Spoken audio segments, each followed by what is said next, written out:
Okay, so our second speaker for today is Professor Pranav Pandit. Title for Pranav's talk is Duality in Higher Categories 2. Over to you, Pranav. Thanks, Anita. So I'm going to start off where I left last time. I'll just start with a quick recap. And again, I just noticed when I wrote out my slides that I think that, I might not get to the part that I wanted to for the second talk within 45 minutes. But again, that doesn't matter. So I can do it next time, and just means that we'll not do some of the more advanced topics that I wanted to talk about at the end. Or we'll see, I might just mention them briefly in the last lecture. Okay, so I just want to continue before I start talking about duality to fit, I think looking at what the other speakers have been talking about, it would be useful for me to continue on some of the remarks that I was making last time, which would be useful when I come come around to talking about duality in the next lecture. Or maybe to the end of this lecture, I'll make a few remarks about that if there's time. So let me begin with a recap. Last time we talked about simplicial localization.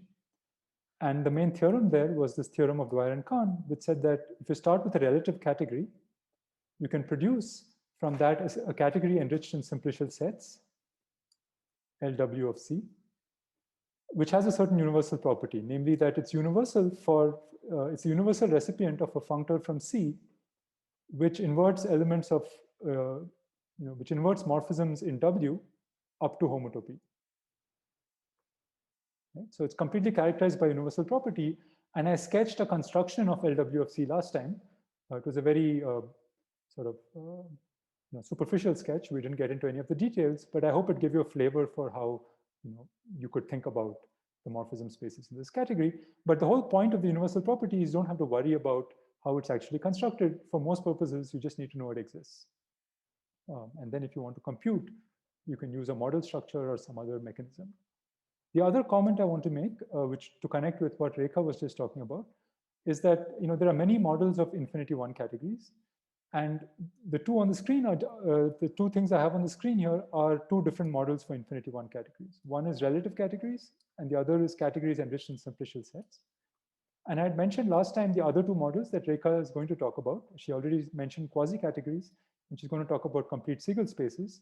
So that saves me some time in my later lecture. I won't have to define complete Siegel spaces. The important point I want to emphasize is that all these models are equivalent. So in particular, there's a theorem due to Barwick and Kahn that there is a homotopy theory of relative categories, model structure on relative categories, which is equivalent to the homotopy theory of simplicity enriched categories, which slightly extends the statement Rekha just made, which is that Dwyer and Kahn had showed that up to Dwyer-Kahn equivalence, every simplicial category comes from a relative category. And you can promote that, in fact, to an equivalence of homotopy theories. And that's a more recent result of Barwick and Kahn. So you can really think of homotopy theories in this way as relative categories, but that may not be the most practical if you want to work with homotopy colimits and all that kind of stuff.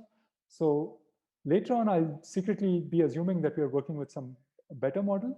I just won't specify the model. I'll make statements that are model independent as far as possible. But if you want to work with some concrete model, you should really be thinking of something like quasi-categories. So now I can say that word because it's been defined. Okay, good.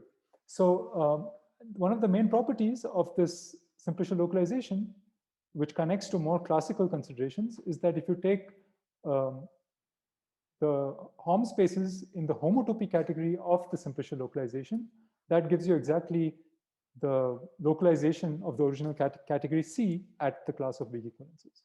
So just passing to pi naught already recovers this very rich, this very important information.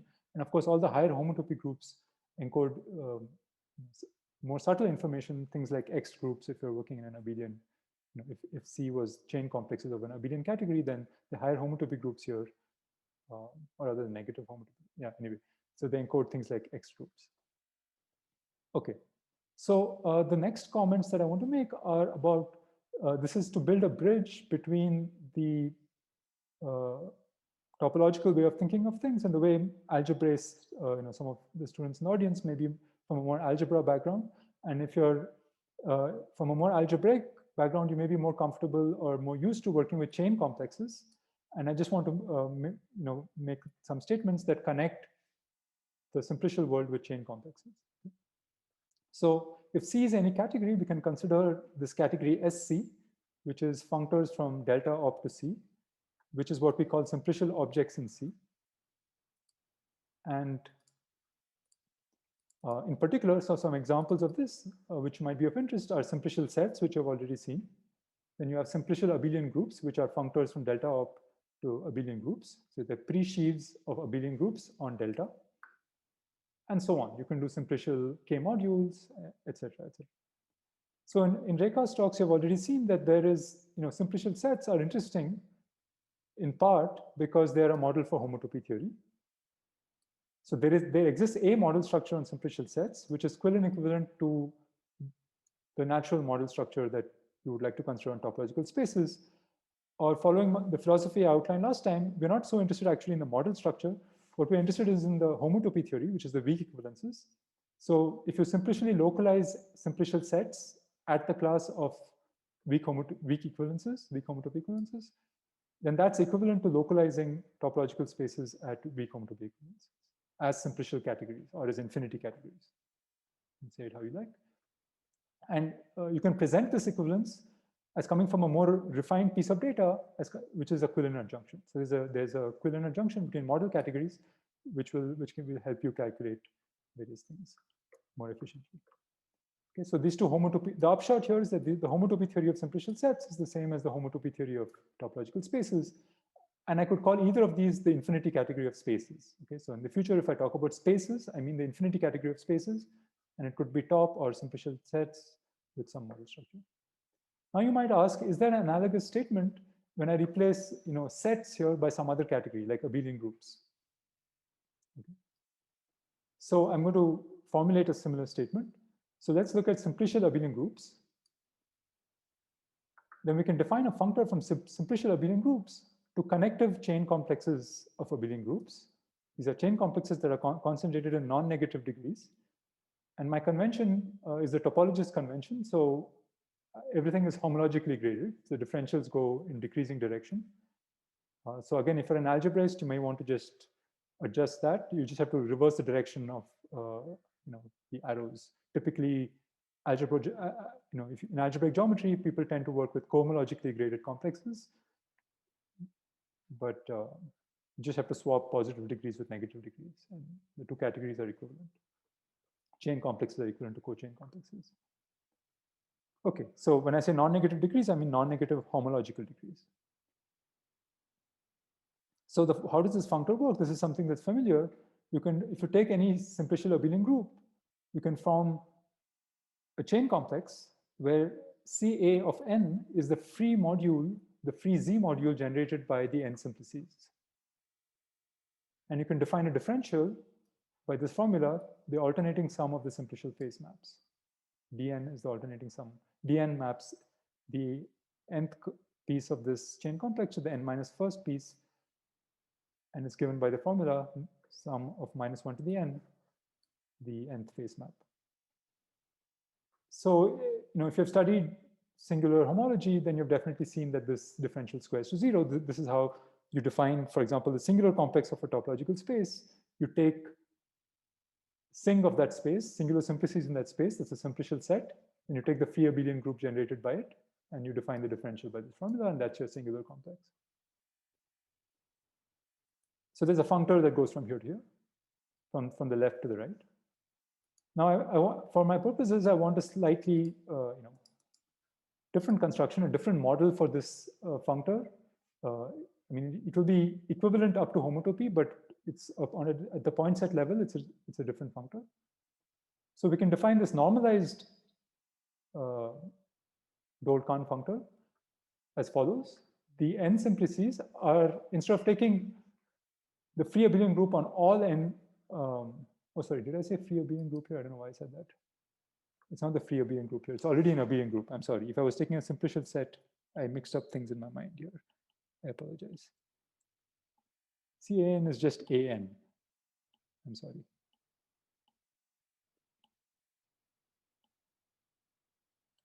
this is nothing but AN itself. What I meant to say is that if you start with a simplicial set, you can form a simplicial abelian group by taking level-wise the free Z module, and that's what you do when you do singular cohomology, for example, homology. Okay. So I can take the intersections of the kernels of the face maps from 0 to n minus 1, excluding n. And that defines a sub-abelian group, a subgroup of AN. And that's what I'll define to be this normalized n simplices. And you can define a differential from the nth piece to the n minus first piece by the formula d is equal to minus 1 to the nth face map. So I don't sum over anything, I just take the nth face map, which is exactly the one that I've excluded from this intersection here. Okay. And now you can check that d squared is in fact 0. That follows from the simplicial identity that the dn partial n minus 1 partial n is partial n minus 1 partial n minus 1. Okay, so it follows from one of the simplicial identities that d squared is 0. So this is in fact a chain complex. And this chain complex is naturally constructed as a subcomplex of the Moore chain complex C of A. Okay, that's the name for C of A. Now it turns out one can show that this inclusion is in fact a homotopy equivalence. This is the word equivalence here. The homotopy equivalence. And so in fact, if you're interested in the homotopy theory, it's really the same thing as C of A, but it's a different model. And N of A is isomorphic, point set level isomorphic, to the quotient of C of A by the degenerate simplices. So you're exactly killing off those simplices which are in the image of the degeneracies, the maps Sn in the simplicial set. Okay, so now I want to make a statement about the homotopy theories. I want to say that this functor n, so just jumping a little ahead, this functor n is part of an adjunction between simplicial abelian groups and chain complexes in non-negative degree. And in fact, this will be an equivalence of homotopy theories. So to talk about the homotopy theory on the left, I have to tell you what the weak equivalences are. And those are exactly what you'd imagine them to be. They are exactly those maps which, when viewed as maps of simplicial sets, are weak homotopy equivalences of simplicial sets. You simply forget the abelian group structure and view it as a map of simplicial sets, and you ask that that map is a weak homotopy equivalence. So those are the weak equivalences on the left, and the weak equivalences on the right are quasi-isomorphisms. So it turns out that this is in fact a Quillen adjunction. This is called the Dole-Kahn correspondence. It's a theorem of Dole and Kahn, that you have this adjunction, and this is a Quillen equivalence of model categories. Okay. So if you're interested in the homotopy theory of simplicial abelian groups, one way to model that and compute with that is to work with chain complexes, or non-negatively graded chain complexes. And I think to a large extent, you might, if you're a topologist, this is a good explanation of why chain complexes are so important, or they appear in understanding various structures in homological algebra and so on. Because really what you're trying to do is replace sets by some space, and in the space you have a notion of, you remember the witness which witnesses the equivalence of 2 points in the space. So first of all, we model spaces by simplicial sets. And then if you're in an algebraic situation, that space has some additional structure. It could be like an abelian group, in which case you are working with simplicial abelian groups, and those can be modeled up to homotopy by chain complexes. So the chain complex analog of two things, the equivalence of two things being witnessed by a path, is a statement that in a chain complex, two elements are equivalent if their difference is d of something, if their difference is exact, right? So, but being exact is a property, but instead what we're really asking for is a structure. Namely, we're asking to choose some element alpha, such that d alpha is the difference of x minus y, where x and y are two elements in my chain complex. That choice is the extra data which witnesses how x and y are identified in the chain complex language. Okay. So moving ahead, did I skip a slide? No, I think that's right. Okay. So I just want to remark that this works in any abelian category, not just, I was working with abelian groups, which are Z modules. for any abelian category, there's an equivalence between simplicial, there's an adjunction between simplicial objects in that abelian category and chain complexes in non-negative degree. And this whole story works. In particular, this works for K modules. So simplicial K modules, where K is some commutative ring, is equivalent to chain complexes in non-negative degree. Next, we would like to study not just chain complexes, but we want to study algebra objects in chain complexes. Monoids in the category of chain complexes. Chain complexes have a tensor product. So it makes sense to tensor two things and then ask for a map from a tensor A to itself. That's what it would mean to give a multiplication. So it makes sense to talk about algebras and chain complexes. And those are what are called DG algebras, which you've already seen in Shrikant's talks, for example. So you'd like to ask, the next question you'd like to ask is, can I understand DG rings in terms of ring objects, algebra objects in simplicial abelian groups or simplicial K modules? For there to be for algebra objects on both sides to match up, you would need that this functor n preserves the tensor products on both sides. So you would need n to be at least lax monoidal. So lax monoidal means that you have a map from n of A tensor n of B to n of A tensor B. And in fact, n is lax monoidal. I'm not going to write down the formulas, but you can look up the, once you know the name, you can look it up, for example, in Goer's and Jardin's book, or Weibel's book on homological algebra, or any of your favorite books on homological algebra or simplicial sets, simplicial homotopy theory. Maybe I'll write down some references at the end of the lecture and post the lecture notes with the references. So the fact is that this n is lax monoidal, so there is a map from n of A tensor n of B to n of A tensor B, and that map has a name. It's called the Eilenberg-MacLean shuffle map. So this immediately implies that if you have an algebra object on the left-hand side, then you get an algebra object on the right-hand side, because if I want to define an algebra structure on n of A, I can first take the map from n of A tensor n of B to n of A tensor B, and then apply n of the multiplication map. I'm sorry. If A is an algebra object, then I would have a map from n of A tensor n of A to n of A tensor A, and then I have a map from n of A tensor A to n of A, which is the map induced by the multiplication on A. So composing the two maps, I get a map from n of A tensor n of A to n of A, and that defines a multiplication on n of A, making it into an associative algebra in chain complexes. So in this way, you can construct a functor from associative, associative in brackets, all rings are associative. I just want to emphasize that it's not commutative. So from associative simplicial rings to associative differential graded rings, which are connective. Connective meaning that their homotopy groups or homology groups in this case in negative degrees vanishes. So that's a comment, I think, on the previous slide that I may have left out, that under this Quillen equivalence between simplicial abelian groups and chain complexes, the homotopy groups of the simplicial abelian group, which are defined simply by saying you take your simplicial abelian group and you forget the abelian group structure and view it as a simplicial set. It turns out that that simplicial set, in fact, is a Kahn complex. And you can take the homotopy, simplicial homotopy groups of that Kahn complex, or you can take the geometric realization of the underlying simplicial set and take the homotopy groups in the sense of topological spaces. Either way, you get some homotopy groups of the simplicial abelian group.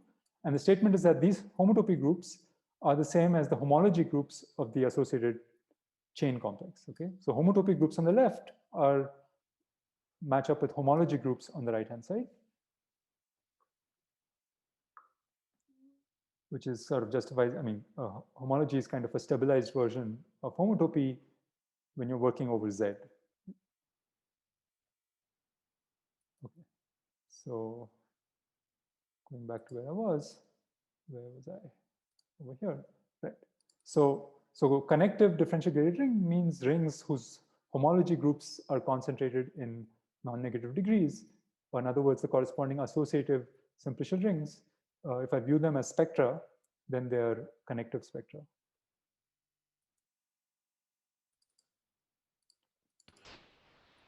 Pranav, rings still mean that the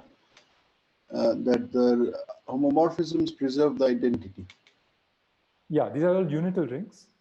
So I guess you can make statements for non-unital rings as well, but it's a stronger thing to talk about unitality. So the functor n will also is also compatible with units. Yeah. Okay. So it will, yeah, it takes unital associative rings to unital connective differential graded algebras. And in fact, there's also an oplax monoidal structure, meaning a map going in the other direction from n of a tends to b to n of a tends to n of b, which would correspond to a lax monoidal structure on the adjoint functor gamma. And this is given by something called the Alexander-Whitney map. Okay. So again, I'm not going to write down this map, but I just want to point out the important thing here is that this map is not symmetric in A and B. It's not symmetric. So it's not a functor of, this is not an oplax symmetric monoidal structure, it's just an oplax monoidal structure. It doesn't respect the, if you replace A tends to B by B tends to A, it doesn't respect that symmetry isomorphism.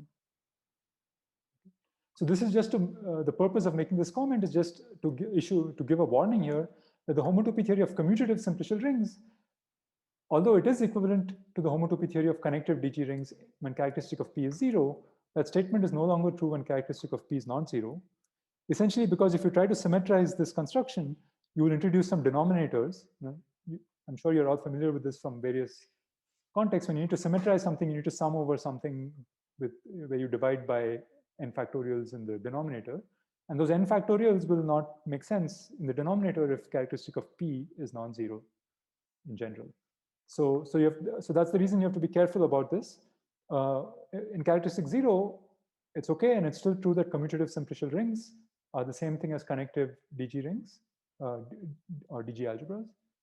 But it's no longer true in general if characteristic of P is non-zero. But there is a more refined statement you can make, which is that E infinity simplicial rings are the same thing as connective commutative DG rings over a field of, maybe I shouldn't just say to always, I should say, like, say if K is a field of characteristic, say for any field.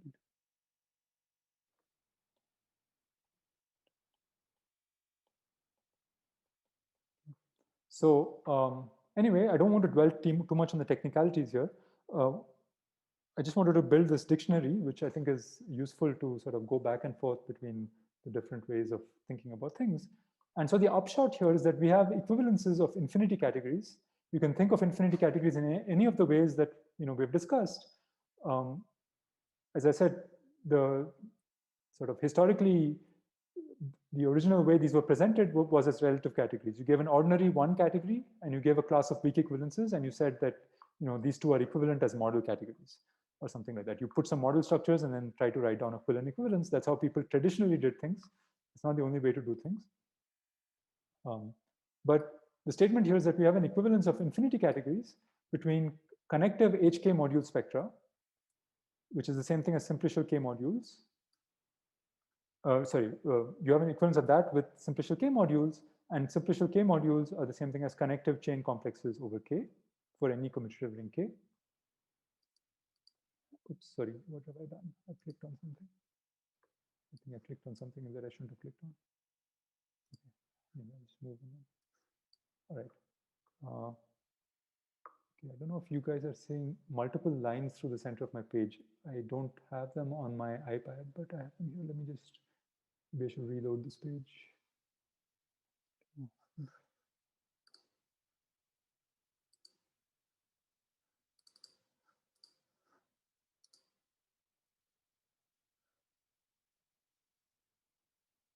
Okay. So now you can, you can stabilize both sides of the previous equivalence. By stabilize, I mean invert suspension functor.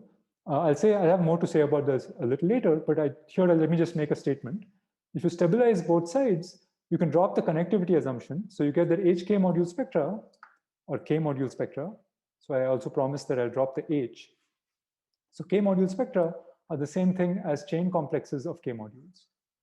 So the infinity category of K module spectra is equivalent to the infinity category of chain complexes of K modules, with weak equivalences defined. If you want to present these as relative categories, then the weak equivalences are defined the way I defined them before. And using the statement about n being monoidal, we see that connective associative HK algebras are equivalent to simplicial K algebras, which are equivalent to connective DG algebras over K. And dropping the connectivity, you have associative HK algebras are the same thing as all DG algebras over K. And then you have the corresponding statements for commutative things, where for connective commutative HK algebras are the same thing as connective DG algebras over K, which are the same as commutative simplicial K algebras. Where are the same means are equivalent as infinity categories. Okay, so this is still general introduction, so let's move on. Okay, so actually maybe that's a good place for me to quickly pause for any general clarifications. I don't plan to do any proofs of those statements. I just wanted to sort of fix some general dictionaries that will be at the back of what I mean, will be implicit in what I'm saying later on. I won't be very explicit about it anymore. When I say K modules, K could be then, if I don't specify what K is, K will be some ring spectrum, and K modules will mean the infinity category of K module spectra. And then you can think of them, if you're more algebraically inclined, you can think of them as DG, DG modules localized at quasi-isomorphisms, and so on. Okay, any questions? Pranav, can you go back to some 2-3 slides before where you were talking about commutative? Yeah, so there was a warning. Yeah, so the warning was simply that, oops, sorry, something is up with this. Did you miss the word commutative there? I wanted to check. The warning was, oh wait, a little bit ahead. Yep. The homotopy theory of commutative simplicial ring is equivalent to homotopy theory of connective DG ring. Thank you, you're right. I missed the word commutative, which is kind of crucial, but yes. Commutative DG rings.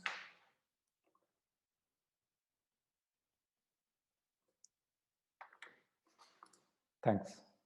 So did you just want to point that out, or was there a question? No, that's okay. I just want to clarify. Thanks a lot. Yeah, great. Okay, any other questions? Okay, I think I'm doing pretty. Actually, I've already through a few slides, so maybe I will have time to say more than say some of the stuff I wanted to say. Let me move up here. Okay, so now I just want to quickly say a few words about stable infinity categories. Now you have seen these already in action many times in this series of, in this whole winter school. I just want to again, say some words about language that will help, connect to some other things I might say later on, and to relate them to the other talks in this school. So fix your favorite model for infinity categories, okay? I don't care which model you choose. You may like quasi-categories or complete Siegel spaces, it doesn't matter. So you pick some model of infinity categories, and then everything I'm going to say is going to be sort of independent of the model, so you don't have to worry about that. So let C be an infinity category, and let star be an object in C. Then we'll say that it's initial if the mapping space from this object star to any object X is contractible. So one property of any model of infinity categories, as Rekha was saying, is that an infinity category is an infinity 1 category, which is same. Infinity category, by the way, is the same as infinity 1 categories. If you don't specify the n in infinity n, it always means infinity 1. Okay, so an infinity 1 category is a category enriched in infinity groupoids, right? And there are various ways to make that precise, but in any case, for any notion of infinity category, there must be a mapping space between every two objects, and that mapping space is an object in the infinity category of spaces. It's a space. So I have a space map star X, and it makes sense to ask if that space is contractible. So an object is initial in the infinity categorical sense if this mapping space is contractible. So this is the analog of an initial object in an ordinary category where you ask for this mapping space to be a point, to be equal to a point. Here you want it to be homotopy, you want it to be contractible, which is like the homotopy analog of being a point. So similarly, you define final to mean that the mapping space from X to a point is contractible. So a zero object in a category C is an object that is both initial and final. Now, what are some examples of infinity categories that have a zero object? You could take something like base spaces, right? So then the singleton point is final and initial in the infinity category of base spaces. And you have to be a little careful, by the way. So for example, suppose this was base spaces. What is the mapping space from a point to X? What is a map from a point to X? What's a point here? It's really a point in X and a path connecting that point, if you like, to X.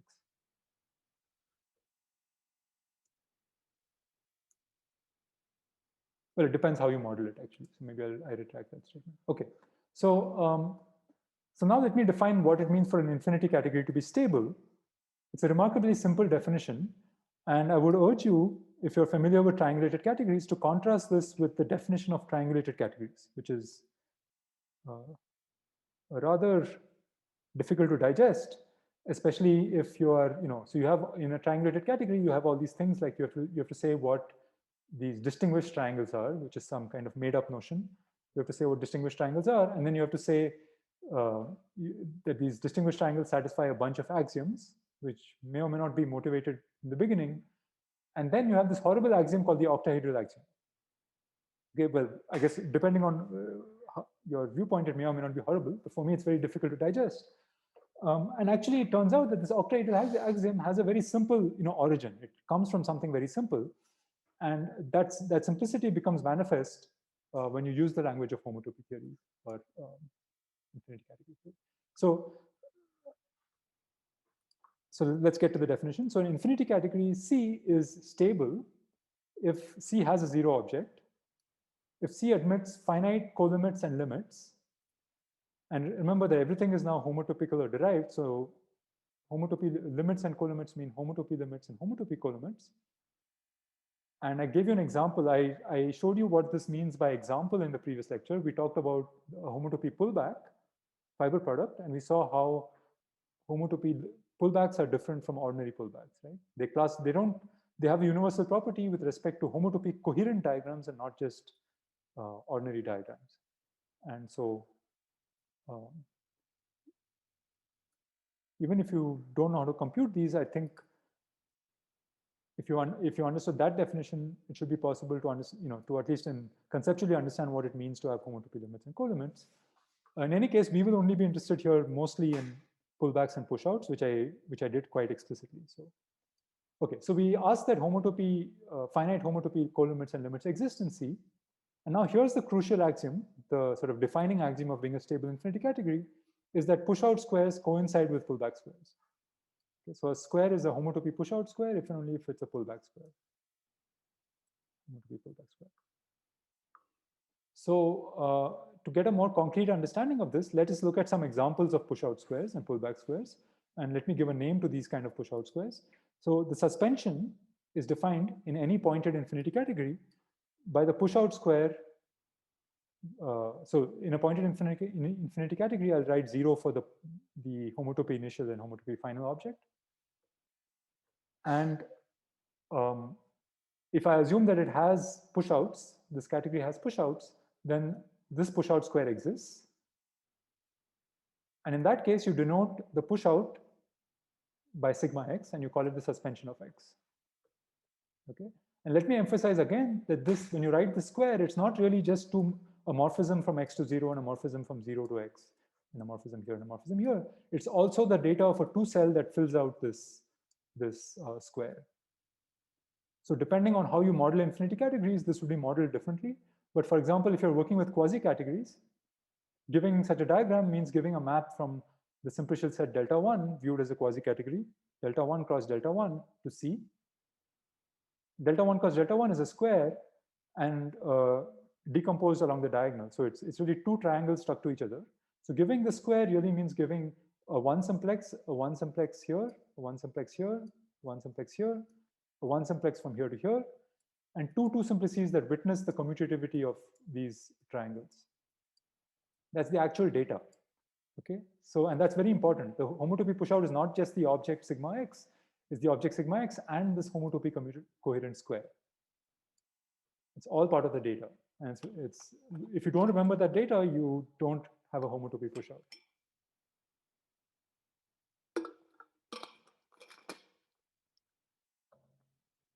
And similarly, the looping functor is defined by the requirement that this square is a homotopy pullback square. Okay. So now in particular, okay, so we have these two definitions, and you can see, for example, that if I take base spaces, this is the usual notion of suspension of x, and this is the usual notion of loops of x. Last time we discussed this example in detail, and we saw that if you take a base point inside y and a base point inside y, the homotopy pullback is literally the loop space of y. Okay, I don't know why I said literally. It's the pullback of y. It's the loop space of y. Right? So similarly, you can convince yourself, this would be an exercise, that the push out in spaces is the usual suspension of x. So that justifies this terminology or this notation. Okay. But this works not only in the category of spaces, but I can define this in any infinity category that's pointed. Now, what does axiom 3 say? If I apply axiom 3 to these two squares, it says that this square over here, which square do I want to start with? Okay, let's start with this square. It says this square, well, by definition, it's a pullback square because I define omega by the requirement that this is a pullback square. But every pullback square in a stable category is also a push-out square. So this must also be a push-out square. What does that mean? That means that y must be the suspension of loops of y. In other words, the canonical map from suspension of loops of y to y, which comes from the universal property of the suspension, must be an equivalence in C. And being an equivalence in C, by definition, is the same as being an isomorphism in the homotopy category of C. Recall that the homotopy category is what I get by taking connected components on the mapping spaces. So that's a requirement.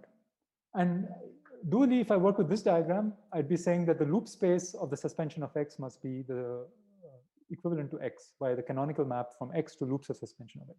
This canonical map comes from the universal property of homotopy limits. Right? There's always a map from x to the limit of this diagram, and that map is the map over here. So clearly, for example, spaces is not base spaces is not stable because the loops of the suspension is not equivalent to x. Before I move on to the examples, let me just make a remark that in the definition of stable infinity category, it is enough to ask, I said all finite limits and colimits should exist. It's really enough to ask for pushouts and pullbacks to exist. So existence of pushouts and pullbacks will imply the existence of all colimits as soon as you have the zero object, because you can build every finite homotopy colimit as an iterated pushout, and similarly every finite homotopy limit as an iterated pullback using the zero object. So this should connect. I hope you see the connection here to what Shrikant was talking about. You can build. Shrikant was talking a lot about how you can build objects through iterated cones. That's equivalent to saying that you allow and retracts and so on. So that's equivalent to saying that you allow finite homotopy colimits, or finitely many, finite homotopy colimits and retracts. Because every finite homotopy colimit can be built through such things. And finally, 3' is essentially saying that these type of squares are both push out and pullback squares. That's not obvious, but that's something you have to, or you can prove. That's enough really to check. So essentially, the whole stability condition boils down to saying that the suspension is invertible, and loops is the inverse of suspension. That's what this 3' is saying. So although I formulated it for all push-out pullback squares, that all push-out squares coincide with pullback squares, it's really ultimately the important case is the case of the loop diagrams and the suspension diagrams, and you can build everything else out of it. I mean, it's not hard to see why this might be true. It's essentially because any push-out square, you can again build up out of fiber sequences, out of direct sums, and and quotients and fiber sequences, basically. But it's not obvious. So the little bit of work has to be done. You can see, if you want more details, you can see Lurie's book, for example. Or I guess this should also be in Hovey's. If you're more model categorically inclined, you can model stable infinity categories, model categorically by something called stable model categories. So you can, so if you prefer that viewpoint, you can look at Hovey's book on model categories. But for this, you might want to see Lurie's higher algebra.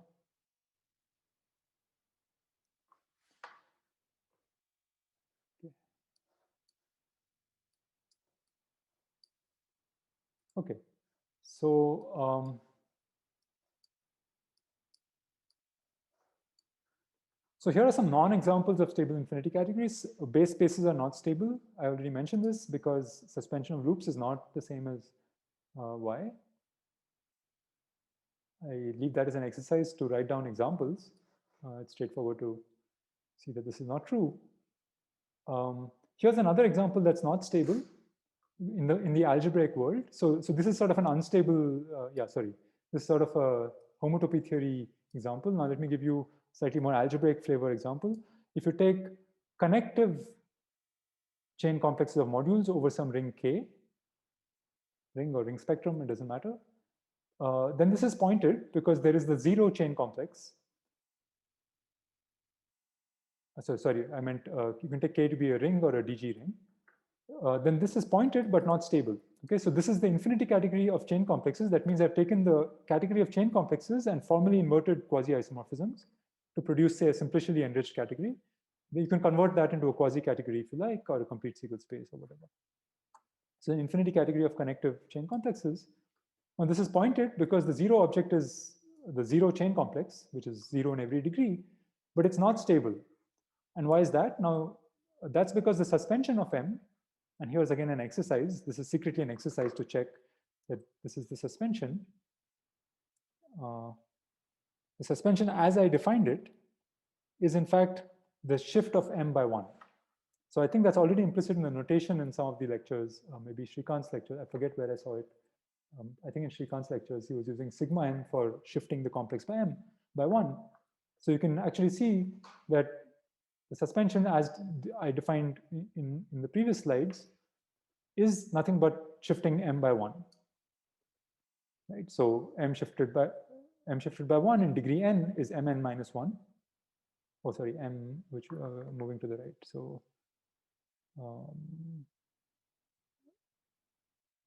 yeah, Mn minus 1. Everything is homological and homologically graded. And the differential is minus 1 to the n of the original differential on M. So if you were doing things cohomologically, this would be Mn plus 1.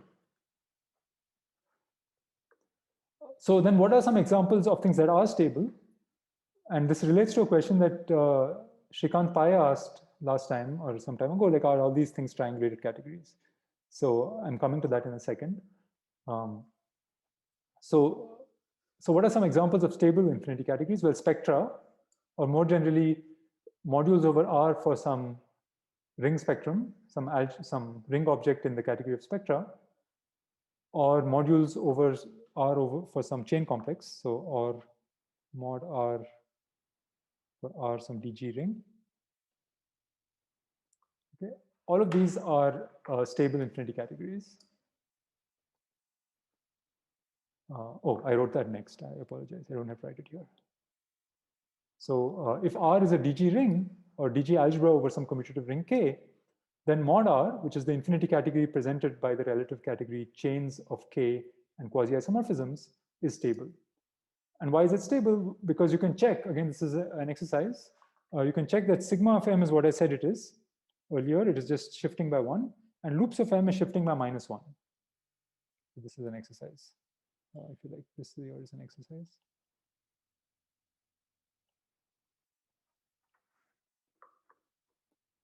So you don't need to know any big formal theory of homotopy limits and co-limits using model categories or anything to do this. You just have to understand the idea behind the homotopy limit and colimit is that you don't declare, you don't just ask for X, it's what I said last time, that you want to provide an isomorphism, wherever you said that in a usual definition of fiber product or push out, wherever you said two things are equal, you want to provide an identification between those two things instead.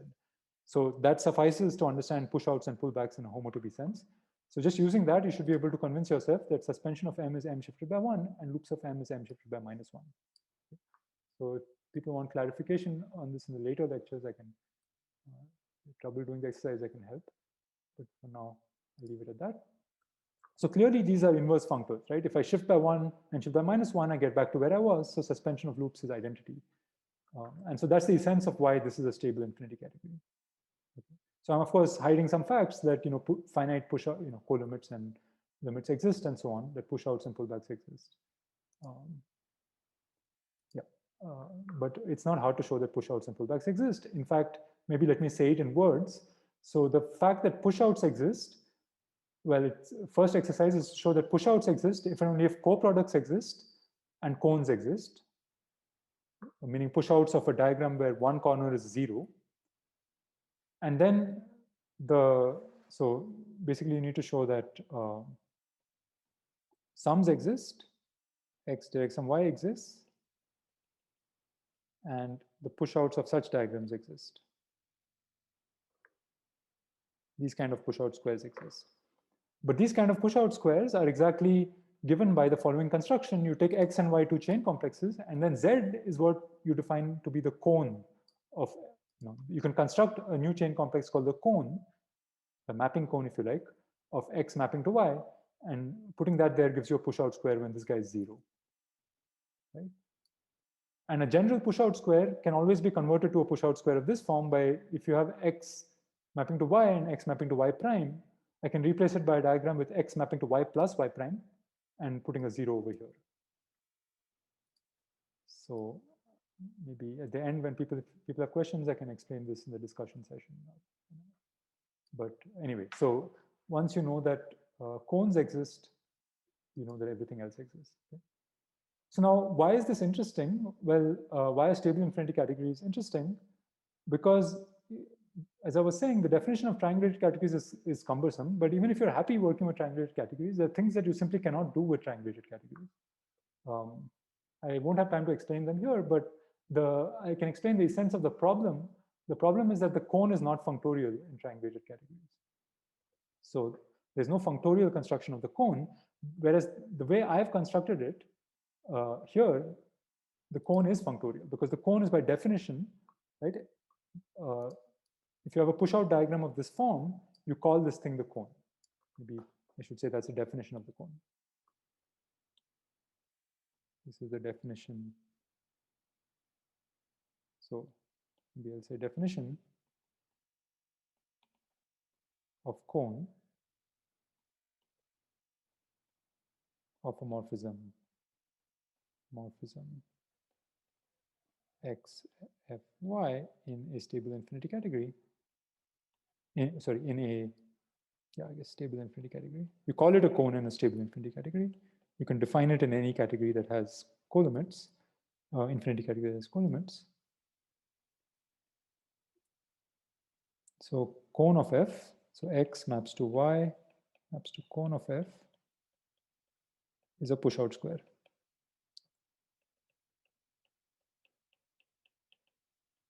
Sorry, this is not a properly written definition, but so the cone exists if this square has a push out. I mean, if the diagram X maps to Y, X maps to 0 has a push out, and in that case, the thing that appears over here at the tip of the diagram is what you call the cone. Okay? So the statement of Lurie's theorem is that if C is a stable infinity category, then the homotopy category of C is a triangulated category. The thing that you get by taking pi naught of the mapping spaces.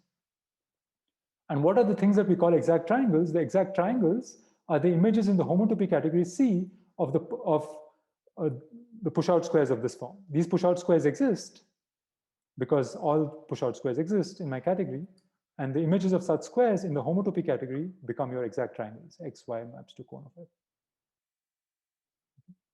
So here's an easy exercise. So show that if C is a stable infinity category, then C in fact admits a natural enrichment in spectra. So rather than, I mean, don't get into the details of, what does it mean to talk about enriched infinity categories? There is a theory of enriched infinity categories, but instead of getting into the details, all I'm asking in this exercise is to say, can you define a mapping spectrum between any two objects in C in such a way? So really what I'm saying here is that i.e. for all x, y, and C, there exists some morphism object, morphisms from x to y, which is in spectra, such that loops infinity of the mapping morphism space is my mapping space.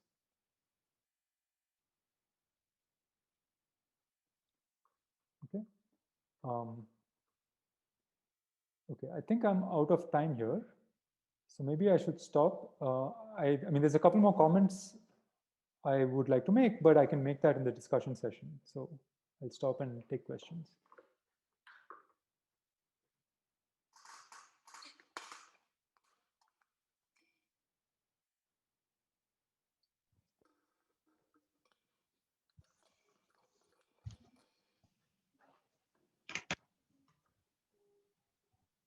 Pranav, can you say a few things more about how this passing to the stable infinity category solves this problem of non-functorial cones? I mean, the problem is usually that maybe you have functorial cone. I mean, the objects are, you can make them well defined, but the problem is maps, right?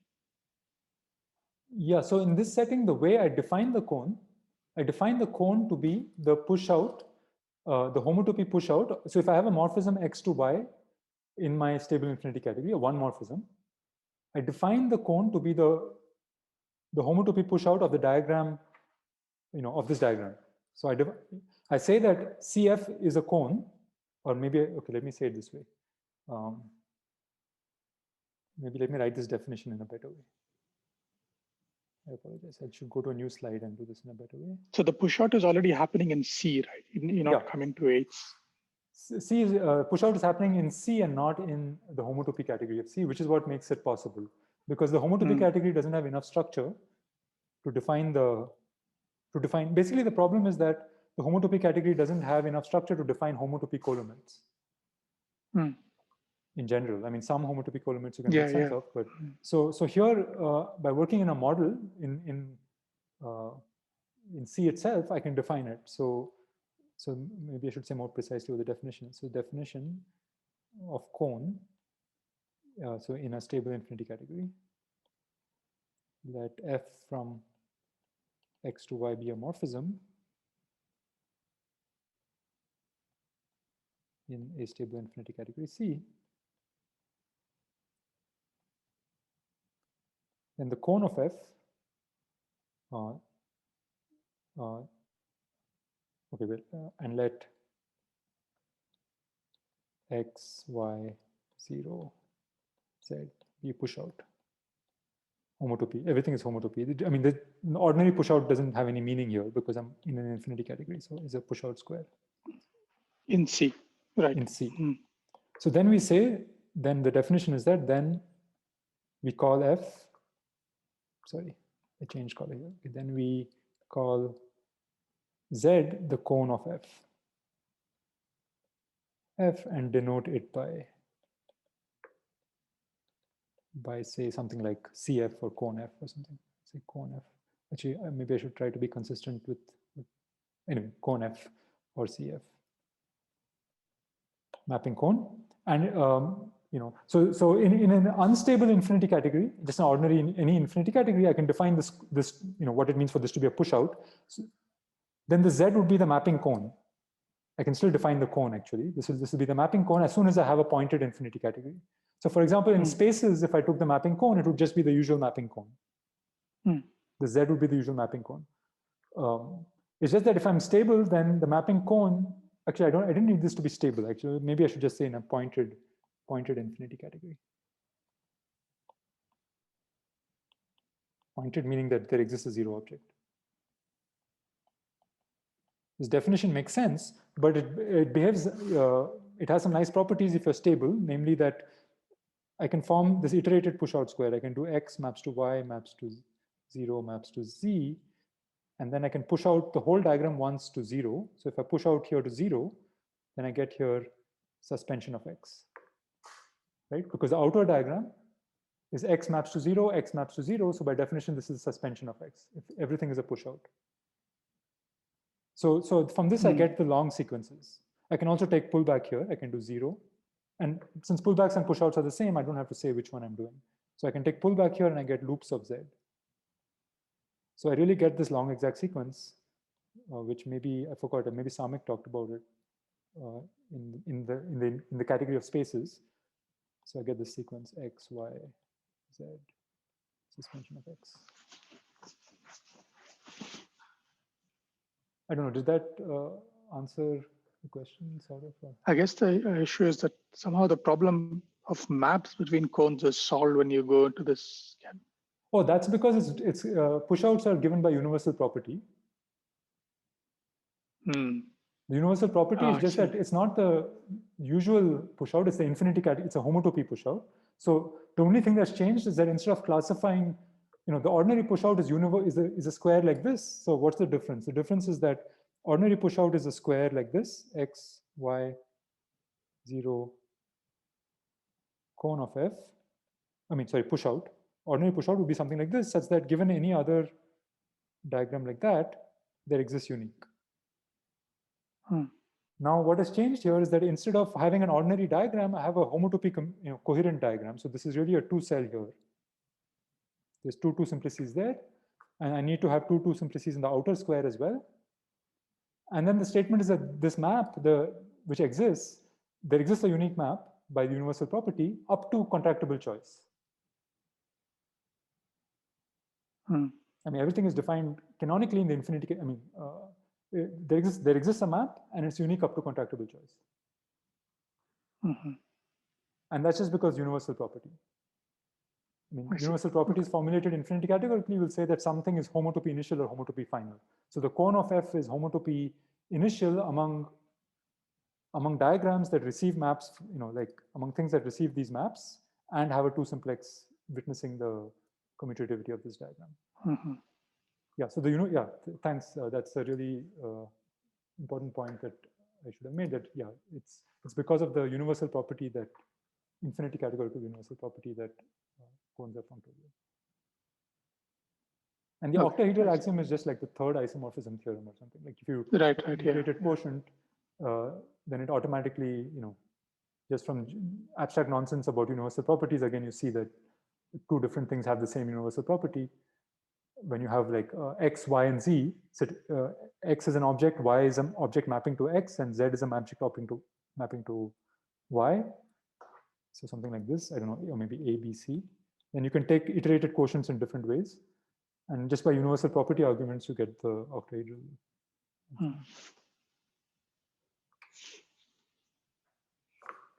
Thanks.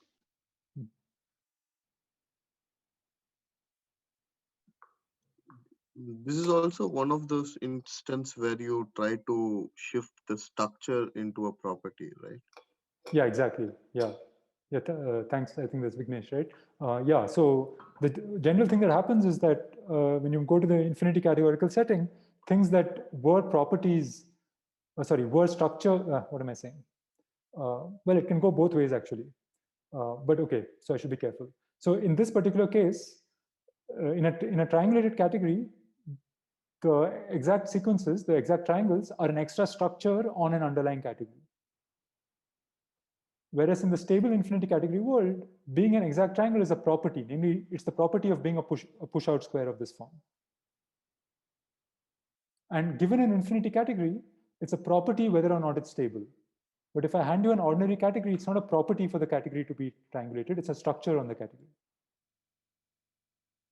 So all triangulated categories of interest that I know of, and as far as I know, there aren't any that are not of this type, come from a stable infinity category. So in other words, there's an infinity category which has the property of being stable, that property induces a structure on the homotopy category, which is the structure of a triangulated category. Whereas in the old Grothendieck approach, you had to start with the category and put some artificial additional structure on it, which was not given to you by nature, not given to you by the problem. And you somehow had to cook it up. It was not like somehow intrinsic. You write down something and say these are the exact triangles. So that's one difference. Yeah, thanks, Vignesh. So in this case, something that was a structure in ordinary category theory became a property. But in some other sense, many things that are properties in ordinary category theory become structures. For example, when you say x times, when you say that multiplication is associative, as Rekha was saying earlier, or I can even say something simpler, like when I say this diagram commutes, that's a property of a diagram in a category. But in an infinity category, it's really a structure because it's really a statement that there is a two morphism in here, which I've not written in the diagram. So by introducing extra structure into the definitions of the category, you somehow make some other things better behaved.